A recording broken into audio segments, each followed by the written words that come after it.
Nalinga kina expliquer mon cœur pour un problème il y a sous continuité na finalité na makambo sota la poison et le kakiawa. Je voudrais expliquer un tout petit peu la continuité et la fin de l'affaire poison. Est-ce que vous êtes prêts? Êtes-vous prêts?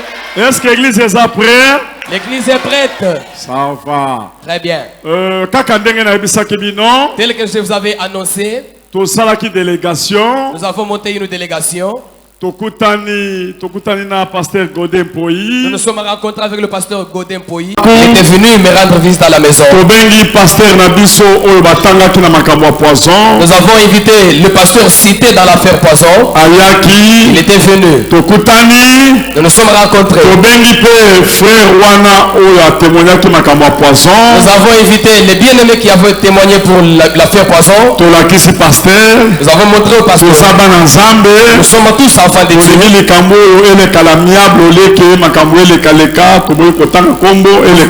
Nous voulons que cette affaire passe à l'amiable au lieu d'aller sur 4 chemins.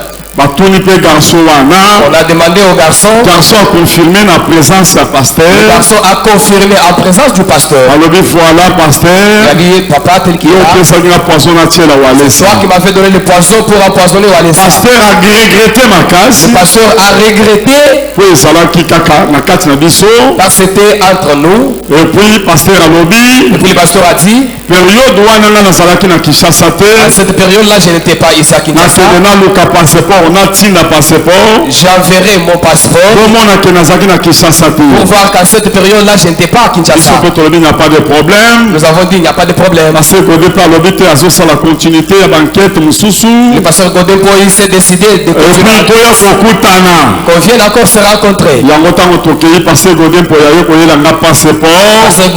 Poyi m'a amené le passeport du pasteur.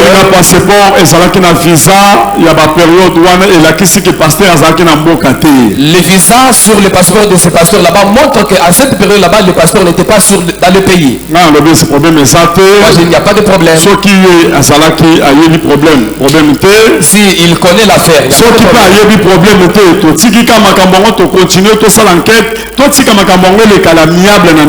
aussi il ne connaît pas l'affaire, on abandonne tout, on laisse tomber et ça se passe à l'amiable.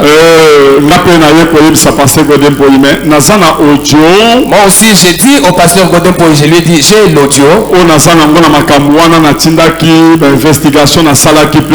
Parce que j'avais mené des investigations à cette auprès de la garde du pasteur. Comme le garçon continue à confirmer.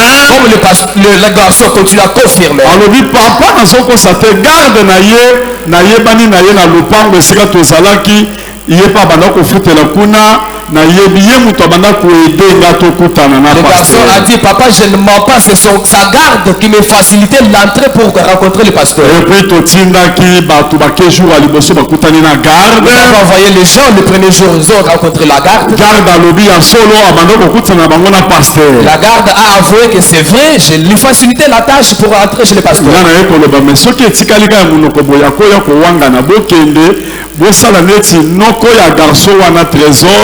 abengi ye muto abanda ko tsinda ye pa bakutana na pasteur babonda la pona ye garde a confirmé pas noko que ye muto abanda ko faciliter. Il faut, je dis que si ça passe comme ça sans preuve, ça ne sera pas bon. Alors allez pour avec l'oncle de ce jeune homme là-bas vers la garde, que la garde confirme, comme ça vous pouvez enregistrer. Yango bakende ki liso sous garde basalinet bazo sololana noko abengi est-ce que papa oko confirmer nga eza yo muto banda ko aider ye garde a confirmé toujours audio ya confirmation wana. On a fait des manœuvres là-bas et finalement la garde a confirmé, nous avons enregistré l'audio. Non lobi mais biso toujours ba que ça pasteur le pasteur a lobi eza yete lokolo ya za musala zambe tozondi mais loko musala zamba zolo menaza entre le marteau l'enclume koto yo mwana yo zo girer na liboso ba koto pasteur pas boy ngai naza victime totiki likambo yango toyeba ndenge tokokontinue totikeli likambo yango. Alors moi je me suis dit, finalement je me retrouve entre le marteau et l'enclume, puisque d'un côté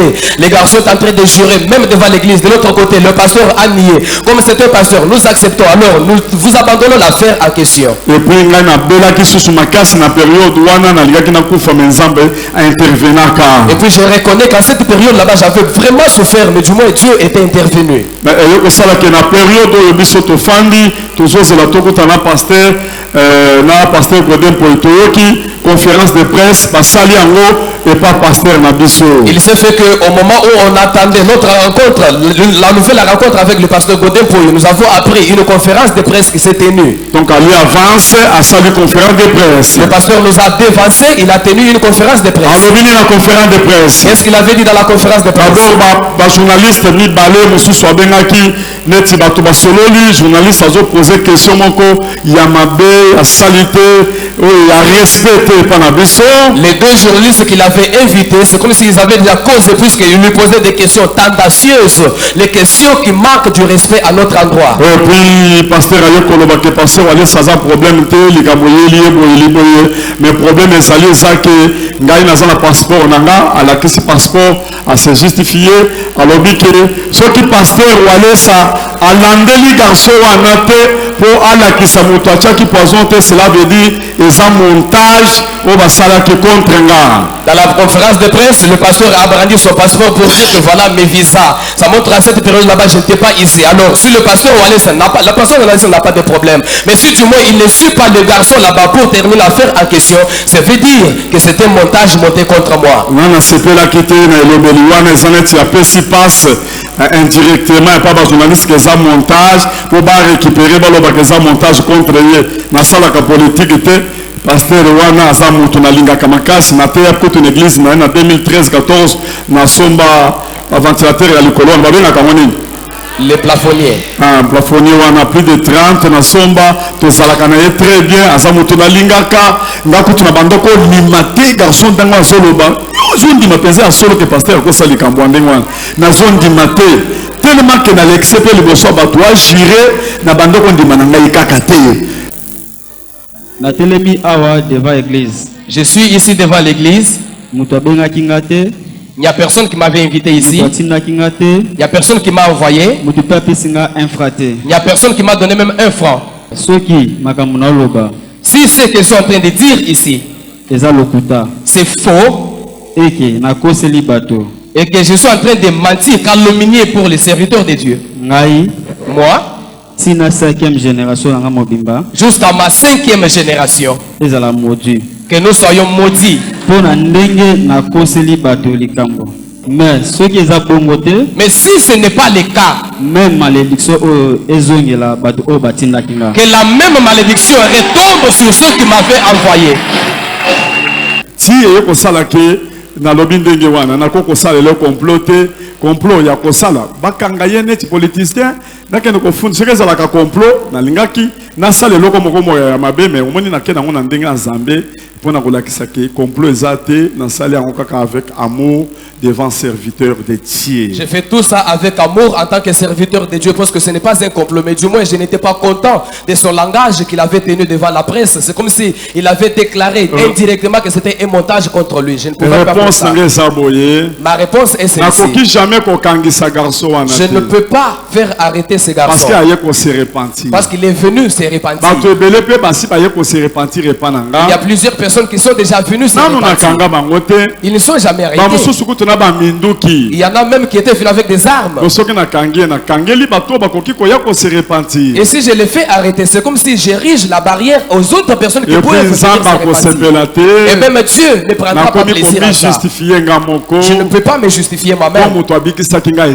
Parce que c'est Dieu lui-même qui m'avait sauvé. Amen. Amen. Mais ce que j'ai dit au pasteur, et qu'il a mal agi. Parce que nous, on attendait notre deuxième rencontre avec le Godin pour terminer l'affaire. La conférence de presse, il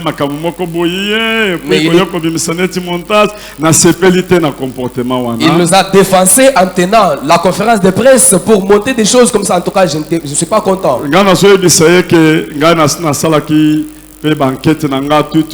et moi na wana zalaki mingi lié et pas garde na ye parce que garde na ye asalaki audio tokangaki na photo na ye atiaki na carte na ye na kotinda pasteur atuna garde na ye makambo ya lobi parce que na kotia audio wana sikoyo na ndenge garde na ya lobaki tango na zo tiango atuna garde na ye eza ye mutu alobi ou bien mutu mususu garde wana alangwaki masanga pona tindi bato deux fois eza ye mutu alobi ke abanda kokosa garçon na pasteur ou bien mutu mususu soki ezali garde oyo alobaki bakuta na pasteur le problème ezala ngai te nga nazwaki garçon wana s'appuyer mingi pa garde ngai nako koloba jamais pasteur nakende kokosolo likampo nga na lingio makasi et puis ndenge eza wana makambo elingi kende ka ndenge wana siko yoko ko bimisa makambo ngapo na mi justifier ngombe nazo bimisa audio ya garde wana na tiango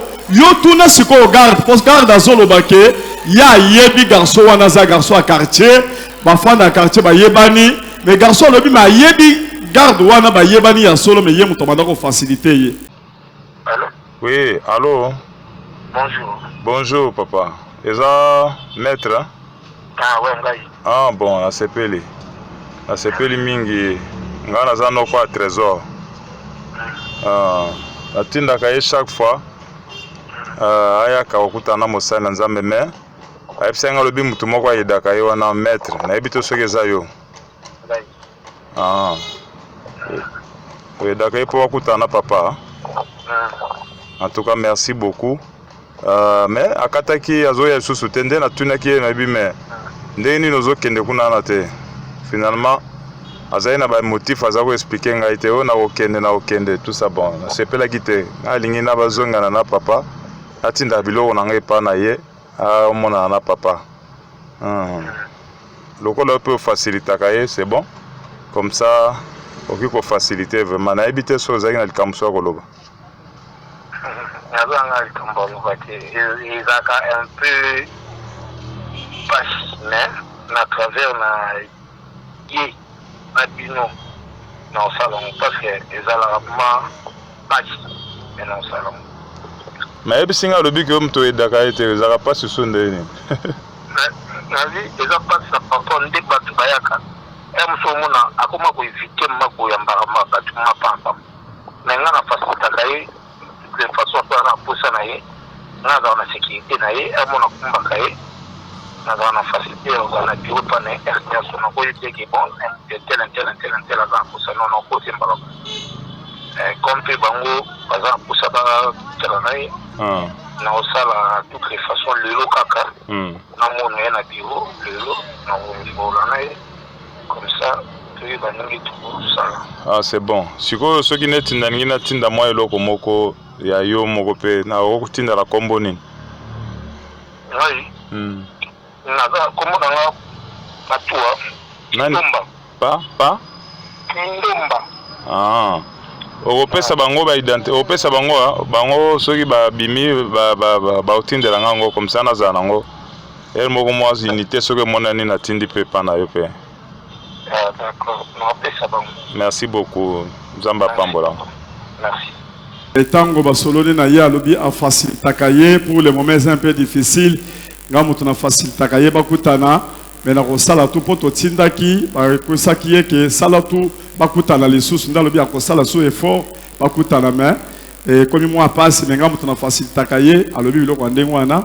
Et puis balobi soki bakotindele mwa mbongo alobi azotinda carte na ye nde yango wana tindaki biso tozana problème te nga na lingi yo na yebi ye na sima moninga na ngai ya Bruxelles nde toyebani na pasteur toza ba pasteur makambo boye eza makambo moko ya bien te tokomisa ngo libanda ebele te tonga tosi sango la amiable ele kaka ndengo metango asali conférence de presse yango nde etindi ngai ke natia audio oyo po bolanda yango nasali mabe. Nasali mabe? Ça va.